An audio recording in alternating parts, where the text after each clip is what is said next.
Hello, hello, hello, hello. Alors, on se retrouve aujourd'hui encore une fois pour un preview de série. Cette fois-ci, c'est la finale de la conférence de l'Est. Donc, il y a un abonné qui m'avait dit comme quoi on avait de la difficulté à lire ce que j'avais décrit.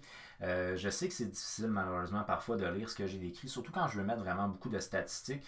Mais dans le fond, l'idée c'est tout simplement parce que mon éclairage n'est pas super adéquat. Je suis présentement dans un garde-robe, donc déjà en partant, c'est pas vraiment maximiser la qualité de l'image. Et de sur quoi ma caméra est pas une bonne caméra nécessairement. Donc c'est pas une caméra qui est genre 1080 ou encore plus. C'est une caméra qui vaut au maximum de 720p. Ce qui fait donc que ça c'est le plus gros que je peux vous écrire. Et encore là en ce moment, en écrivant aussi gros que ça, il y a certains types de vidéos que je pourrais pas faire écrit gros comme ça. Alors ne vous inquiétez pas, si vous voyez pas bien ce qui est écrit sur le tableau, je vais toujours lire toutes les informations qui sont écrites sur le tableau, ou au minimum, je vais lire les informations que moi je qualifie comme étant des informations qui sont importantes sur le tableau. Alors ne vous en faites pas. Maintenant ça ici, c'est le preview pour ce qui est de la série qui va opposer le Lightning de Tampa Bay aux Islanders de New York. Le Lightning de Tampa Bay, depuis la reprise du jeu, c'est en 13 matchs, ils ont 10 victoires, 3 défaites. Les Islanders de New York, eux, en 16 matchs, ils ont 11 victoires, 5 défaites. Les Islanders sont surprenants. Bon, on peut dire que le Lightning est surprenant à sa façon, parce que le Lightning s'était tellement planté en série l'année passée que peut-être on s'attendait à ce qu'il se plante encore cette année. Et pourtant, non. Là, vous voyez, ils sont en finale de conférence. Donc, à ce niveau-là, le Lightning de Tampa Bay sont en soi surprenants. Mais c'est une équipe qui est quand même une équipe très, très forte. Ce qu'il faut mentionner, c'est que Stamkos n'est pas là. Donc, ça, c'est un point qui est quand même un point très important pour l'organisation. C'est leur capitaine. Mais ils ont réussi à gagner quand même sans Stamkos. Donc, ça ne veut pas dire nécessairement que l'équipe est meurtrie par le fait que son capitaine ne joue pas. Du côté des Islanders, moi, ce que je trouve hyper surprenant, c'est la chose suivante. Si je vous demande, d'après vous, quelle équipe de la conférence de l'Est qui a la moyenne de buts marqués la plus élevée depuis la reprise du jeu, est-ce que vous pensez aux Islanders de New York? Entre vous et moi, les Islanders nous ont habitués en saison régulière à jouer un style de jeu tellement défensif qui était tellement pas ouvert, ce qui fait qu'on ne s'attend pas à ce que ce soit une équipe qui marque beaucoup de buts. Alors cette équipe-là est une équipe qui, en saison régulière, elle s'est vraiment spécialisée dans le fait de protéger ses avances. Puis là, depuis qu'on a repris le jeu, ils comptent. Donc ils sont hyper opportunistes. Alors franchement, les Islanders de New York sont une équipe qu'on doit se méfier énormément. C'est une équipe qui joue de manière avec une belle cohésion en fait. Donc une très belle cohésion au sein de l'organisation. On joue bien défensivement, on réussit à protéger nos avances, puis en plus on est opportuniste. Donc on compte des buts à des moments qui sont des moments importants. Cette équipe-là, très surprenante, très menaçante pour la série qui va les opposer au Lightning de Tampa Bay. Alors, le Lightning de Tampa Bay a une moyenne de buts marqués depuis la reprise du jeu, bien entendu. Une moyenne de buts marqués par match de 3, une moyenne de buts encaissés de 2,31. C'est deux très bonnes statistiques pour le Lightning, mais du côté des Islanders, on est encore mieux. On a une moyenne de buts marqués de 3,38. Avec l'attaque que cette équipe-là a, ils ont 3. Puis, disons, avec la renommée de l'attaque de cette équipe-là, 3,38. Il y a quelque chose, il y a un vibe en l'entour des Islanders en ce moment qui est exceptionnel. Une moyenne de buts encaissés de 2,31, 1,94 pour les Islanders. L'avantage numérique 17,1 pour le Lightning, 17 pour les Islanders. On est égal. Désavantage 81,3 pour le Lightning, 82,2. On est à peu près égal, mettons. Donc honnêtement, les Islanders, sur un point de vue statistique d'équipe, sont légèrement supérieurs au Lightning. Au niveau des points, ça se ressemble. C'est sûr que les Islanders ont joué quand même plus de matchs. Ils ont joué 3 matchs de plus. Donc, le fait qu'on ait le même nombre de points démontre que ici, la production elle est plus étalée, un peu plus concentrée du côté du Lightning. Parce que tu as quand même des joueurs qui ont à peu près le même nombre de points, mais avec moins de matchs de jouer. Mais tu sais, vous regardez ici, on passe de 18 à 9, donc on a la moitié de la production, tandis qu'ici, on passe de 17 à 13. Donc, tu sais, vous voyez qu'ici, on est plus réparti au niveau des pointages. Donc, les points sont faits de manière plus répartie. Alors, le meilleur pointeur sur un point de vue offensif, mais là, ici, dans cette équipe-là, la conférence de l'Ouest, les meilleurs pointeurs de chacune des deux équipes, c'était des défenseurs. Ici, c'est des attaquants. Donc, le meilleur pointeur du Lightning de Tampa Bay depuis la reprise du jeu, c'est Brandon Point, qui, en 13 matchs, il a 6 buts, 12 assists, 18 points. Ça va très bien pour Brandon Point.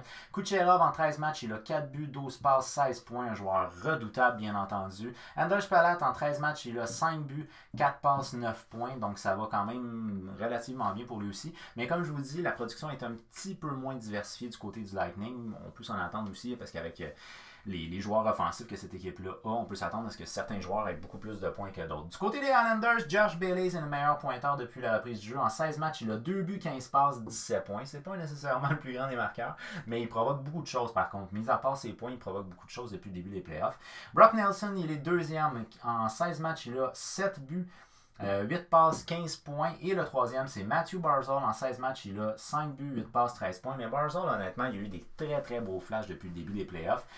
C'est juste qu'il est vraiment surveillé sur un point de vue défensif par l'équipe opposée. Fait que c'est ce qui fait que ses stats sont peut-être pas nécessairement au rendez-vous, mais toute l'équipe produit. Fait qu'honnêtement, c'est pas tant un problème que Matthew Barzal ne produise pas. C'est le centre de premier trio, Nelson deuxième.